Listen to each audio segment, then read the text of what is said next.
Over to you, Rajiv. Yeah. Thank you so much, Kamlesh bhai, for the kind introduction. I request Manoj ji to either make me the host or enable screen Done, sharing. Rajiv. Yeah. Okay. Thank you so much. Today it's not a presentation, it's just a talk, but I'll need screen sharing because I may need to show some images to illustrate a point. So I'll just test it out first.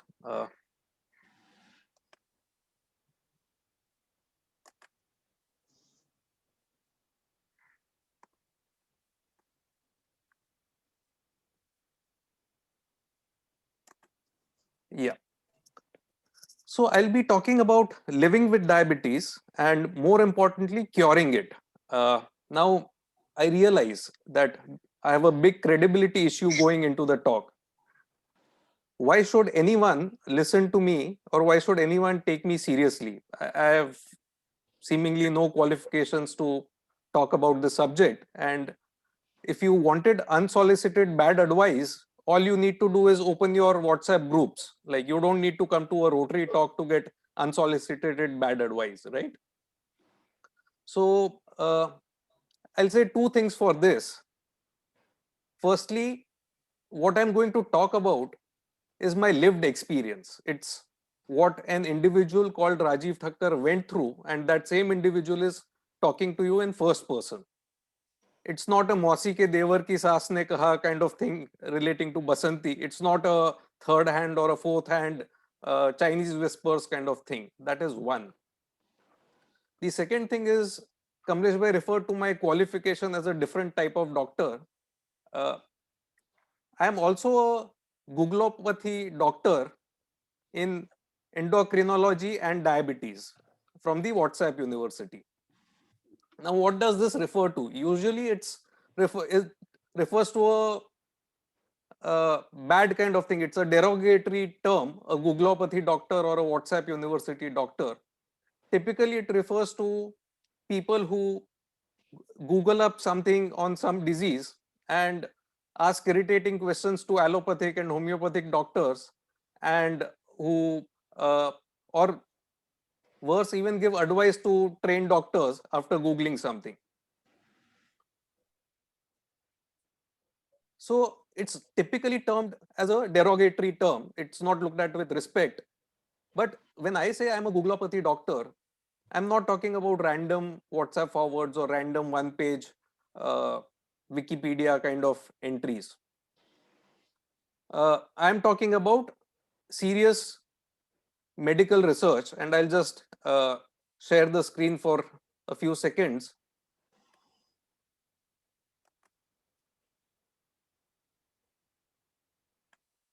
I'm talking about proper research on credible websites of the uh, usual of the government bodies, medical bodies, and these are actual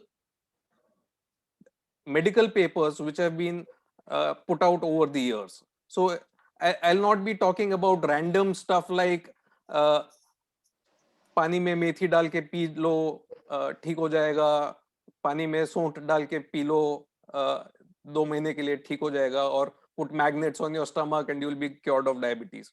I'm not hopefully going to talk about some random stuff that is going to be there. So that's as far as my credentials to talk about diabetes go. And the good part is what I'm going to talk about is not going to be relevant only for diabetes. It's going to be relevant for anyone with obesity, anyone with non-alcoholic fatty liver disease, anyone who has cholesterol problems or heart disease. So a broad group of problems called metabolic disorders. So that's as far as my credentials go. I was diagnosed with type 2 diabetes in the year 2010, 2010, 11 years prior to today. I was 38 years old then.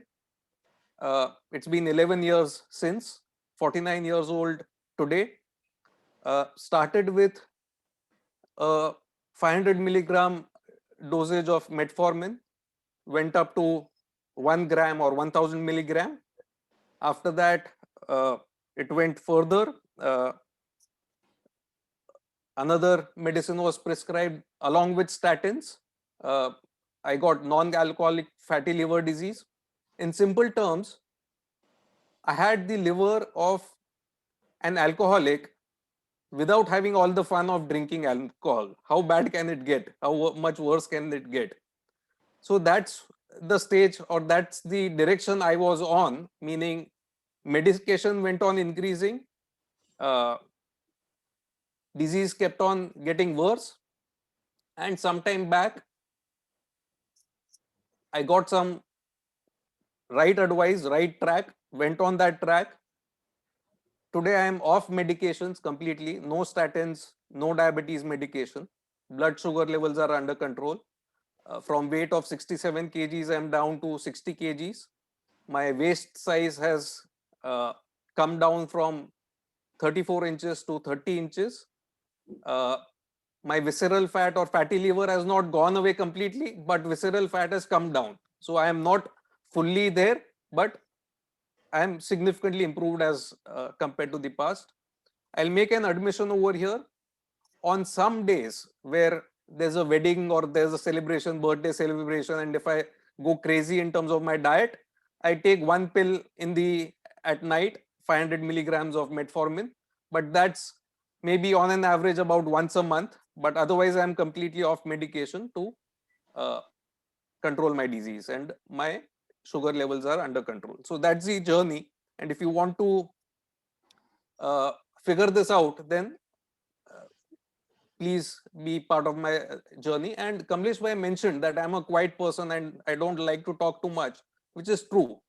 I don't like to talk too much, especially about myself. And I'm doing this talk with great hesitation, but I felt that I need to do this talk in the spirit of paying it forward. If anyone on this call, 28 participants, if even one person benefits out of this call or out of this talk, I'll consider it worthwhile. So I'll be happy if it changes health outcomes for people. Uh, so why did it take me 11 years to come out of it? Largely because the initial 6, 7, 8 years, I got either confusing advice or I got blatant wrong advice. I think that was the problem. So what, and this is my journey, not necessary everyone will have the same journey, but I got diagnosed in a routine full body checkup at BSESMG hospital in Andheri. Now, all the reports came out, went to the physician. Physician looked at the reports, everything else is fine, but your blood sugar is out of control. You are 183 sugar level fasting. So here's the pill, and consult a dietitian, and uh, don't be sedentary, exercise, and don't take too much stress. So diabetes has genetic factors, uh, diet, lack of exercise, stress, manage all these, and here's the pill. That was the end of the discussion as far as diabetes went. Then I took a second opinion, went to someone who specialized in diabetes, who spoke with me for a slightly longer period of time, but finally outcome was the same. Here's the pill, uh, exercise, consult a dietitian, and test every 3 months, HbA1c, FBS, postprandial blood sugar, and come back to me. And it's a progressive disease, so you can control the pace of worsening of the disease, but you will never be fully cured of it. That's what I was told 11 years back. Turns out it was wrong. Number one, that it's not a progressive disease, and there are numerous medical research papers to prove it. It's not a WhatsApp forward. People have gone into full remission of diabetes type 2. That was number one false information that was given to me. Number two, the trained doctors always spoke about medication. They gave me the right medication, no doubt about that. But the more important part of diet and exercise was shunted to a dietitian, or on exercise they simply said be active, meaning go for a 1 hour walk or do whatever, and not much emphasis was placed on that. And they said manage your stress. How to manage it? No one spoke to me about it. So uh, I'll not dwell too much on the first 8 years of my misdirections, uh, except to say that as far as diet goes, what to eat, when to eat, how much to eat, there is complete confusion out there. There's so much misleading information out there. So if you read Rijuta Divekar's book, she's a celebrated dietitian, uh, famously behind Size Zero of Kareena Kapoor. She'll say eat small meals regularly, start immediately the moment you wake up, right? Other people will say intermittent fasting, eat only within a window of 8 hours. So completely contradictory information. US FDA food pyramid will say one thing, a keto diet will say something else, a paleo diet will say a third thing, Atkins diet, GM diet, various confusions will be there. So what really works? So there have been clinical trials on this individual over 11 years. So I've tried various things and finally figured out what works. So I'll be sharing that. So let me just share the screen for a moment.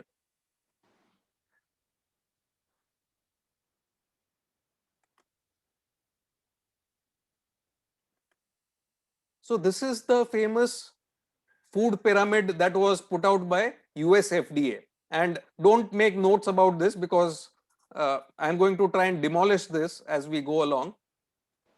It says the bottom of the pyramid or the bulk of the food should come from bread, cereal, rice, and pasta.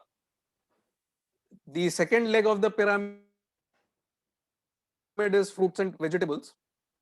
Then some amount of milk, yogurt, cheese, poultry, dairy, poultry, eggs, and nuts and dry beans, and very minimal of fat, sugar, etc. Now, people who know about keto diet will say you eat only fat, or you eat majority of your diet from fat and you cut out carbs, which is bread, cereal, rice, and pasta. So which is correct? Is US FDA correct, or is this correct? So there is plenty of confusion out there, and no one really knows what to do when one goes into this uninitiated and one is diagnosed with either a diabetes condition or a cholesterol problem, or one is gaining weight and going towards obesity. No one really knows what to do in such a situation. So I'll share with you the two people who had a big change in my trajectory. So there is this person uh, called Dr. Jason Fung. He lives in Canada. Now, he's a qualified medical doctor, by the way. So he's not some quack out there. But some people will argue with the fact that he's not a doctor in endocrinology or he's not a diabetologist. His training is in nephrology, which is linked to kidney disease. Now, he started off as a nephrologist. However, soon he realized that 70% of the people coming to him with a kidney problem were coming because of diabetes. So people had diabetes first and they down the road had kidney problems and they landed up with him. So he said, rather than just treating the kidney problem, let me figure out why are they getting ill in the first place. So he went to diabetes. Then he figured out that a lot of things were happening which should not be happening in the diabetes treatment space, and that's where he went on to write various books, and now he runs a clinic in Canada where under his supervision he enables people to get into type 2 diabetes remission or uh, get cured of obesity and things like that. So this was one big uh, influence. The second influence is this person by the name of Dr. Sachin Panda. So again, I'll go back to the previous slide. So Dr. Jason Fung has written various books. So I'll just show you the titles of those books in case anyone is interested. This is one book which was a life changer for me. Uh, Prevent and Reverse Type 2 Diabetes. Name of the book is Diabetes Code. Again, the same author, he's written Obesity Code. So these two books were very helpful. Either one is fine. You don't need to read both the books.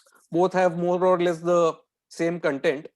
He's also written a book on fasting, but you don't really need it if you have read any one of his books. Yeah, this is the second guy, Dr. Sachin Panda, who again uh, wrote something very insightful. His book is this one, The Circadian Code. It talks about uh, when to eat, kind of thing, when to sleep, and how the body clock governs our health and immunity and various other things. So largely it was influence of these people that enabled me to get rid of all of this problem. So what did they say? I'll try and summarize it. People who are keen on getting to know more about it can obviously buy these books. And to all Rotarians, I have a free offer. If you want, text me your address. I'll gift the book to you. Or if you buy the book and you find it useless, please return the copy to me. I'll give you a full refund on my behalf. So this is the least I can do after having gained so much from uh, these people. So what did these two people say? Simple things. At heart, metabolic disorders, which is diabetes, which is uh, cholesterol problem, fatty liver disease, all of these metabolic disorders are at root eating disorders. So if you control your diet, most of these things go away. So medication obviously is part of the solution, at least in the initial stage. But at root, if you want to solve these, you have to get rid of your eating disorders. What is the right eating advice? Now, culturally and religiously across the globe, people have had this thing of eating windows and fasting. Jainism, for example, people don't eat food after sunset. Uh, that is one. They fast in Paryushan. Uh, Hindus place a lot of emphasis on fasting. Muslim religion has fasting as part of its religious practices. Jews have fasting in their religion and culture. Christians have Lent and they fast. So across the globe, there is this concept of fasting as not only religious practice, but it has withstood the test of time and has had health benefits. And this eating window, which is a recommended eating window of 8 hours in a day, that has numerous medical benefits. This is not a WhatsApp forward. You can Google this and you can find medical papers. Don't go to any random website, but read only medical literature which has done clinical trials and which has come out with a formal peer reviewed paper. The Even if you eat the same amount of food and the same food, consuming it in a 8-hour window has numerous health benefits as compared to eating all the time, all the day. That is number one. When to eat within a 8-hour window. That was number one. Number two, how much to eat. Firstly, when you eat in a 8-hour window, automatically your food intake will come down in terms of quantity. Because what are you doing? Breakfast, lunch, dinner spread throughout the day. Instead of that, you are either skipping breakfast or you are skipping dinner. In my case, breakfast and lunch became brunch. I have a 12 noon to a 7 p.m. kind of eating window. So typically, when you eat 2 meals instead of 3 meals, automatically the quantum of intake quantum of food that you eat automatically comes down.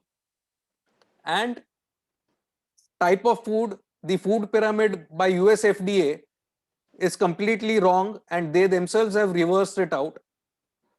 Problem is not dietary fat, which is your butter, ghee, cheese, oils, all of that. Problem is fast carbs and high glycemic index foods. So your maida and refined wheat and rice, those are the problem areas, and that cannot be the bottom of the pyramid, because that's, if you eat uh, white bread or if you eat a unbuttered naan, that's as good as consuming sugar. The body will convert all of that into sugar. So uh, reduce your fast carbs and increase your fruit, vegetables, nuts, fat, all of that. uh, Cut out sugar, obviously, and things should be broadly fine. Again, I am not asking you to take me at my word. So what if I am wrong? What if all that I'm sharing is rubbish? What I'll say is, use a sugar measuring strip, right? Your body will tell you what is your sugar level after different types of meals. So I'm not asking you to trust me, I am asking you to trust a device or an instrument. Check out after wheat how much is your sugar, after bajra how much is your sugar, after eating salads how much does your sugar level stay. So I used sugar measuring strips not to monitor my sugar levels or to report to my doctor, but to figure out which food groups and which kind of food was actually helping me keep my sugar in check, and which kind of food stuffs were causing my sugar to spike. So again, I did not just go by what was written in the book. It had to be experimented or clinical trial on myself in a way as to what kind of foods are helping me keep my sugar levels in check. So that's as far as food goes. Exercise, uh, as we age, and I'm a middle-aged person, a lot of people in Rotary are even senior to me. As we age, our muscle mass goes down, our bone density goes down. So just walking may not be sufficient. Do some strength training every week. Once or twice a week is fine. It does not mean that you will get muscles of a Arnold Schwarzenegger or Salman Khan, but at least it will reverse out or stop some of the muscle mass loss, and that will keep your metabolism up, and which will help you keep your uh, all your biological markers in control. For stress management, I found meditation quite helpful. I did Vipassana meditation, but any kind of meditation will help. And finally, if uh, food, if uh, exercise, and if stress are under control, I don't think genes matter that much. I think almost everyone can reverse out these metabolic disorders and keep them under control. So I'll stop here, and rather than having a one-way talk, I'll be happy to take questions that people have. Thank you so much for a patient listening, and I hope at least someone benefits from my journey. Thank you so much. Thank you, Rajiv. Um, it was very interesting to listen to you and your journey. And the floor is now open to questions. Vicky, can I ask a question? Please go ahead. Rajiv, you were mentioning testing with that meter, the different foods that you eat. So the test should be done after how much time after eating? 2 hours after the meal. Okay. Yeah, so I forgot to mention this. So people who know about this know there are two kinds of levels that people monitor. One is the fasting blood sugar, which is after 12 hours of fasting. and the second is called the postprandial or post-meal blood sugar level. Now, which is typically lower? Fasting sugar is typically lower, right? So where does sugar comes from? Sugar comes from whatever you eat. Very simple. If you stop eating completely, you may have other problems, Yeah, but you will not have sugar problems, right? So what kind yeah, of, I'm a Rotary meeting. yeah, so what kind of food causes sugar to spike up, you will get to know by regular testing. Vicky, I have a question for Rajiv. Can I go ahead? Rohit bhai, please do. Okay, Rajiv, what are the standards that one should look at for diabetes-free person? What should be the standard, especially 3-month average, HbA1c? So I think Dr. Lotika Purit would be the best person to answer that. But I think a reading somewhere around 5 for HbA1c should be good, or below 5. The lower the better, I would think. 5 and below 5. Yes. Lotika, you can clarify if you would like to clarify. What Lotika has to say? The normal should be less than 6.5 for younger healthy people. For each person, it depends on what your other comorbidities are. Because the lower the HbA1c in a treated patient, the chances of hypoglycemia and responding are also to be calculated. So for people who are a little older, the target could be 7 or even sometimes 7.5%. Okay, sorry about that. So this is the accurate answer. Also, I would like to comment, it was a very nice talk, listening from a patient's perspective, so to say. There are some points that I would like to, if I'm allowed to clarify. Yeah, sure. Please clarify all the misinformation that I've spread out there. No, not misinformation. A lot of it was right information. I agree with you. Yes, 20 years ago, when we used to treat patients with diabetes, it would be like it's a one-way street. You've got diabetes, it's going to progress, you're going to progress to complications, all that. About 10 years ago, Professor Roy Taylor did a study wherein he worked on reversal, which was a game changer. So in that, what he did was he took about 30 people, kept them on a 600 calorie diet for the period of about 4 weeks. So in that case, they were able to lose a lot of weight, which is why the fatty liver was reversed and the blood sugar levels came to normal and all that stuff. So having said that, that is what was done to reverse it. And that at least said that, okay, this is possible to reverse it. So that's when the term diabetes reversal started coming in. That is possible, reversal is possible. But the thing is that when you tell a person who comes to see you as a doctor, when they come and see you, if I discuss too much of diet and exercise, most people just listen, put it back in their file and take it back home with them. So most of the time, the people who come for treatment want a tablet to take, or results that they have to reach a particular HbA1c to show that they are in control. Diet, another thing is the food pyramid, as you said rightly, has been dismantled, and it's now the food plate, which is shifted to more of green leafy vegetables, more of fruits, less of carbs, and less of adequate amount of protein, because our diet is less in protein. Our Indian diet is protein deficient. A lot of times, most people do not consume the amount of protein that is required. And most people think protein means non-vegetarian. Protein can be sourced from all the pulses that we have, the various kind of dals, kathols, whatever else. So that they are a huge source of protein, which are underutilized in our diet. They should be added to the diet. Another thing is green leafy vegetables. A lot of times we have very good vegetables, but they are again underutilized. Most people just have it, as a side, very little.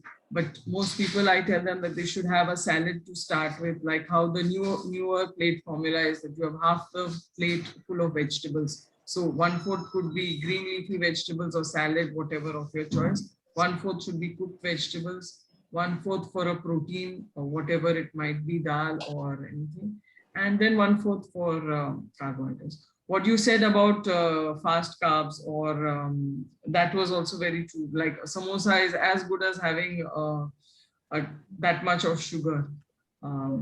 Because maida, which is deep fried, it makes your blood sugar go like this up and then come down like this. But on the other hand, it makes your pancreas work harder to secrete the insulin to bring that down. So when you're a person with a pancreas which is already compromised, it is a huge load on the pancreas. Then what you said about exercise, yes, exercise, ideally cardio is what is required, but there are 3 different components of exercise. Exercise should be cardio, which is walking, swimming, running, cycling, all that. Then people who are above the age of 40, there should be thrice a week, at least 1 hour of resistance training, which means either you do weights, but under the guidance of a trained person, not on your own. Another thing is that for people who are aging is balance training, because if you see a lot of people after the age of 50, 60, they tend to fall down a lot. So balance training is something which is very important to avoid those falls. So usually yoga is something that we do advise to our patients, because balance as well as some amount of resistance training comes in that. And should we go with the next question? yeah, next. Yeah. I think Akhil had a question, if I'm not mistaken. Did I see you raise a hand? Yeah, you saw my hand raise up. Yeah. Actually, more than the question, really more just adding on to Rajiv's experience, because I've also done intermittent fasting like you since the last year and a half or so, and I've actually found fantastic results with it. My blood sugar has come down. I'm still on medication, but I'm getting there. So I just want to add that it's not just Rajiv, there are a lot of people doing intermittent fasting. Just two or three more points I wanted to share. One is that Jason Fung, who Rajiv had mentioned, actually has a great series of videos on YouTube. So if you guys don't want to go to the thick book, please go and look for Jason Fung on YouTube. You will find he's got some great explanatory videos, like 5-minute, 10-minute explanation as to what intermittent fasting is all about and how it works for you guys. Secondly, the thing is that some of you guys, maybe the first thing that people may be concerned about is that how will I manage hunger? Because we're so used to eating 3 or 4 meals a day. You might say, okay, I'm going to be very, very hungry. What I've personally experienced is that hunger does not increase. What happens is that your hunger goes up, then it dies down. And so what I found very useful for me is that if you're hungry, have either some salt water or black coffee or green tea, and your hunger goes immediately. And frankly, after the first few days, you will actually stop feeling hungry, because it's your mind that is just thinking that you have to eat. Very often you eat because you think it's time to eat, not because you're actually hungry. So the best thing to do really is just start eating only when you feel really hungry, and try to ignore hunger pangs if you can. A third thing is something that's found very useful is that there's a great app called Zero, which you can download from Android or iPhone. It actually will help you to manage your fasting in terms of saying you can actually start your fasting timer. Then, very often, like, it'll actually give you challenges. You say, okay, like in a week, how many times you want to fast? You can do 16 hours, 18 hours.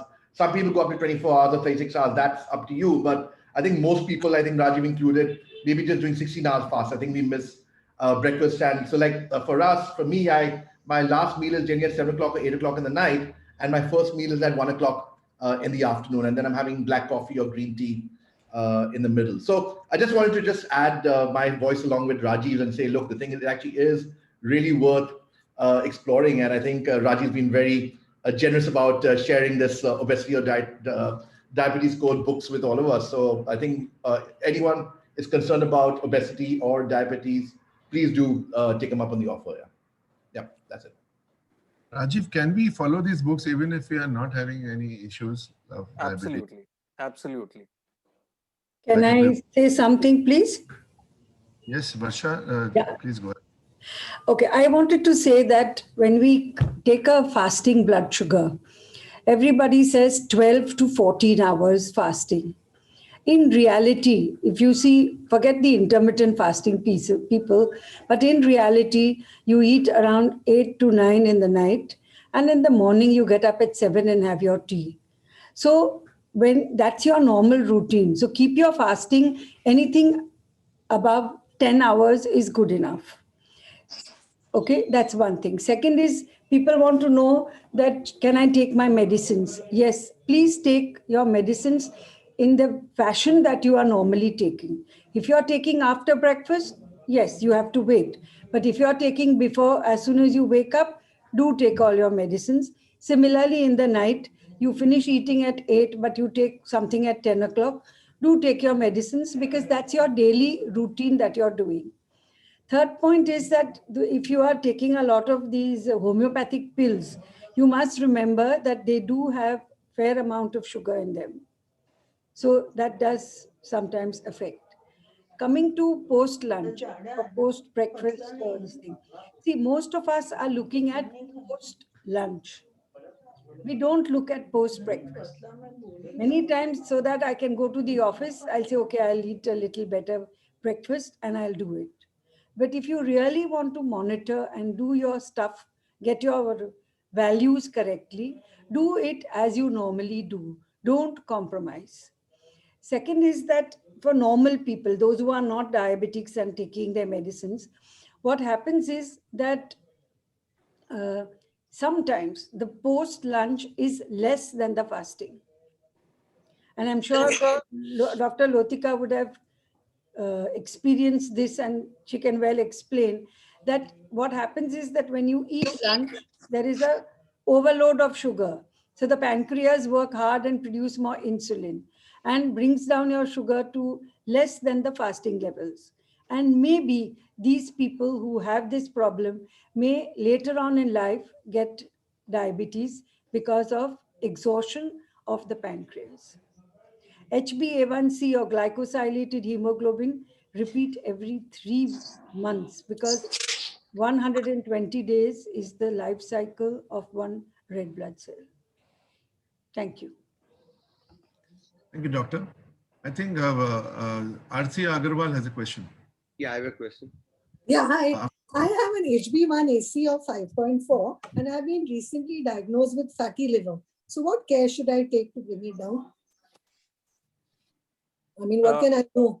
Sure. I think Dr. Lotika Purohit can weigh in on this, but as long as you take care of your diet, exercise and stress, I think what helps in diabetes also helps in fatty liver. And if your overall your health is good and your sugar levels are under control, I think fatty liver would go in remission. Fatty liver also, you have to look at your cholesterol, triglyceride also. Yeah. Fatty liver is not only associated with diabetes. I know people who don't have diabetes and still develop fatty liver. So you'll have to look at that. Of course, diabetes and fatty liver goes hand in hand many times, but you have to look at your cholesterol and triglyceride levels and what were they, if you can look So at. for I am 53 years old. For me, my HB1AC should be at what level? I don't have a diabetes history. So your 5.8 is perfect. There's nothing wrong with it. Okay, so it's not on the borderline or anything? You are fine. Be happy. Okay. No, because I was told borderline and take care and fat, because I do have a little punch. So I suppose that's Can I? Do your exercise. Thank you, doctor. Yeah, that's important. That we can debate on Bharti at any time. He can answer. We can have a separate debate on that. Thank you. I think Anil Lambo has a question. Yeah. You know, I used to fast, but about 2.5 years back, I had a stent put in my heart. Thereafter, the doctor said, stop fasting. So I'm a little confused now that anybody can answer that question. I used to fast once a week, just one meal in dinner time. And now that has stopped. Lotika, you want to answer that? I have no diabetes. I've just that I had a stent. Once a day would be a little too strict for you. No, I don't know about the other parameters. Once a day would be a little strict. Maybe 2 meals, it would be okay. Should be okay. Yeah. But plus you can keep checking also. Okay, how I just wanted to share 1 minute about we were talking about fasting and postprandial blood glucoses. Now the new concept is that we put continuous glucose monitoring. So which checks the blood sugar every 5 minutes. It's a small sensor which is applied on the arm. And so because sometimes fasting and like Varsha madam said that, most people do not fast for 8 to 10 hours. And what about the blood sugars in between? So what we do is a time in range. So in that blood sugar, which is calculated all through the 24 hours, there is a window, which is the normal window. 70% of the blood sugar should remain within that range. Or at least in people who are non-diabetic, 100% of course should be there within that range, which means that they should not be going to low blood sugars as well as high blood sugars, because the glycemic variability is what causes all the oxidative stress. And in simple language, we have to cut off the sugars, breads. Yes, of course, lose weight, Yeah, get it. weight, exercise more. And get the weight down, most of your problems are solved. Yes, of Most- course. Yes. Mohan has a question. Yeah, Mohan, you'll- Vicky, on the weight loss, so all weight is not equal again. So I think the biggest problem is what is called visceral fat. So the fat which goes on your liver, pancreas, and all the internal organs. So if you are fat in your thighs or arms and things like that, that is not so harmful to your health as much as the abdominal fat which is inside, not on the surface. So there are these very low cost weighing scales which also give you visceral fat indicators, and that is something that one can measure. So these are as low cost as 2,000 rupees for a weighing scale, and they will give you all your markers or on your phone, or you could get a lab test done. But losing inches is very important on your waistline rather than overall fat. So that is one thing I learned over the last 10-11 years of Googling. So visceral fat is something to think yeah, about. plus your immunity would go up automatically if you lose visceral fat, I would presume. And that would be good against viral diseases like corona also. Mostly. I'm not so sure about that. I'm only talking about metabolic disorders, but losing visceral fat will help you in your cholesterol markers or blood sugar markers and all of these. Thank you. Mohan Shahani, can you unmute yourself, Mohan? Mohan, you'll have to unmute yourself. Mohan, you're muted. Mohan, you're muted.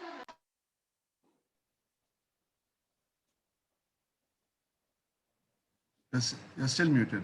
Or he can type in the chat window, even that should be fine. Now you're okay. Now you're okay. Yes, Mohan, you can go ahead now. You're unmuted. Can you hear me? Yes, please. I'll come back in a minute. Mohan, proceed, we can hear you. Okay. Statement of personal pride for myself. My wife, Shanti, can you hear me? Yes. Yes, Mohan, we can hear you loud and clear. Yeah. My wife, Shanti, was the first person to learn endocrinology. She went to Columbia University for 2 years, 1960-61, came back to India as the first endocrinologist in the country. Rajiv mentioned about obesity and cholesterol and things like that, her subject. And she was the pioneer here. There were no endocrine labs. So she was the first professor at Nair Hospital. She set up the first laboratory. She was the first president of Endocrine Society of India. And she done great work in the subject, 71 papers, international journal. She traveled all over the world. Thank you for listening to me. Thank you, Mohan. Very proud to hear that. I did not know that. Thanks for sharing. And since I'm a product of the institution that she helped set up, I would like to add that she was like a role model for us, not just as a teacher, but as a way of being, you know, because she was so slim and so careful about everything in her life, you know, about her diet, her exercise. I don't think she gained more than 100 grams in all the years that we have seen her. Amazing. Amazing. Yeah, so there are some questions on the chat window. So one question is, what should be an ideal menu? So ideal menu would vary from person to person. Firstly, my ideal menu would be that of a vegetarian. Someone who's a non-vegetarian would have a different menu.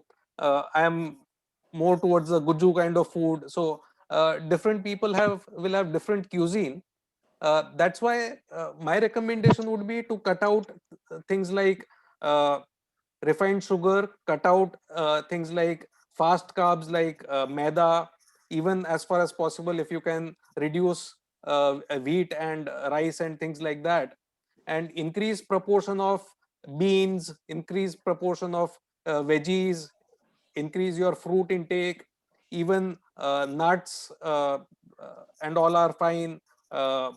Even some butter, paneer, all that is fine. I've realized that's not so much of a problem. And after your meal or after your recipe, let 2 hours go and see how is it is affecting your blood sugar. So you would be the best judge of what's a menu which works for you. So that would be my recommendation. Uh, All that Miss is, isn't Aditi that Choksi has asked which is the brand name of the weighing machine. So the one that I have is Xiaomi or mi.com. Now this was before the India-China border tensions and all. These days it's not very patriotic to buy Chinese products, but nevertheless many different brands are there which give you all these readings. So the instrument that I have gives me my body weight, it gives me my BMI, it gives me my muscle and water ratio, it gives me visceral fat and all these kind of indicators. You can buy any of these weighing scales from any of the shops or e-commerce websites. Very well said. But tell me one thing: if you have almost demolished the FDA, bottom of the pyramid requirement of maida and breads and all that, which is recommended by the FDA. FDA itself has demolished, by the way.